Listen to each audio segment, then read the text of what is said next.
ఆంధ్రప్రదేశ్ సచివాలయ ఉద్యోగుల సంఘం మాజీ అధ్యక్షుడు కె వెంకట్రామిరెడ్డిని ప్రభుత్వం ఉద్యోగం నుంచి తొలగించడం ఇప్పుడు రాష్ట్ర వ్యాప్తంగా పెద్ద సంచలనంగా మారింది. సాధారణంగా ఏదైనా తప్పు చేసినప్పుడు ఉద్యోగిని విచారణ పూర్తయ్యే వరకు సస్పెండ్ చేస్తారు. అంటే కొన్నాళ్ల పాటు పనికి రాకుండా పక్కన పెడతారన్నమాట. కానీ వెంకట్రామిరెడ్డి విషయంలో ప్రభుత్వం ఏకంగా ఉద్యోగం ఊడదీసి షాక్ ఇచ్చింది. సర్వీస్ నిబంధనలను పక్కన పెట్టి రాజకీయాల్లో తలదూర్చే ఉద్యోగులకు ఇది ఒక బలమైన హెచ్చరికగా నిలుస్తోంది. వెంకట్రామిరెడ్డి పై ప్రధానంగా ఉన్న ఆరోపణ ఏమిటంటే ఆయన ప్రభుత్వ ఉద్యోగిగా ఉంటూ ఒక రాజకీయ పార్టీ కార్యకర్తలా వ్యవహరించారని. ముఖ్యంగా 2024 ఎన్నికల సమయంలో కడప జిల్లా బద్వేల్లో ఆర్టీసీ ఉద్యోగులతో సమావేశమై వైసీపీకి ఓటు వేయాలని ఆయన బహిరంగంగా ప్రచారం చేశారు. ఒక ప్రభుత్వ ఉద్యోగి ఏ పార్టీకి కూడా మద్దతు తెలపకూడదు అనేది చట్టం. కానీ ఆయన నిబంధనలను అతిక్రమించడంతో అప్పట్లో తెలుగుదేశం పార్టీ నేతలు ఆధారాలతో సహా ఎన్నికల సంఘానికి ఫిర్యాదు చేశారు. దీనిపై విచారణ జరిపిన కలెక్టర్ నివేదిక ఆధారంగా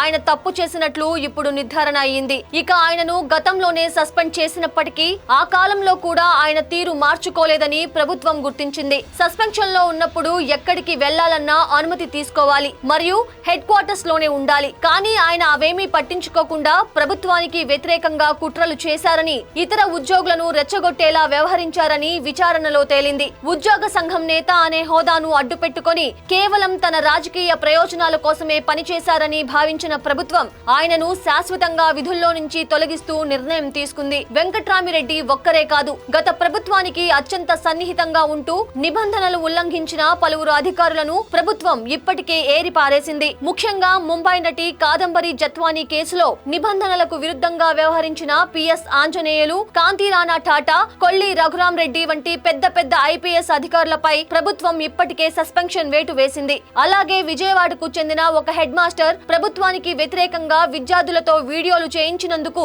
ఆయనను కూడా ఇంటికి పంపారు. ఇలా వరుస చర్యలతో ప్రభుత్వ యంత్రాంగంలో ఉన్న రాజకీయ పక్షపాతాన్ని తొలగించేందుకు కూటమి ప్రభుత్వం గట్టిగా ప్రయత్నిస్తోంది.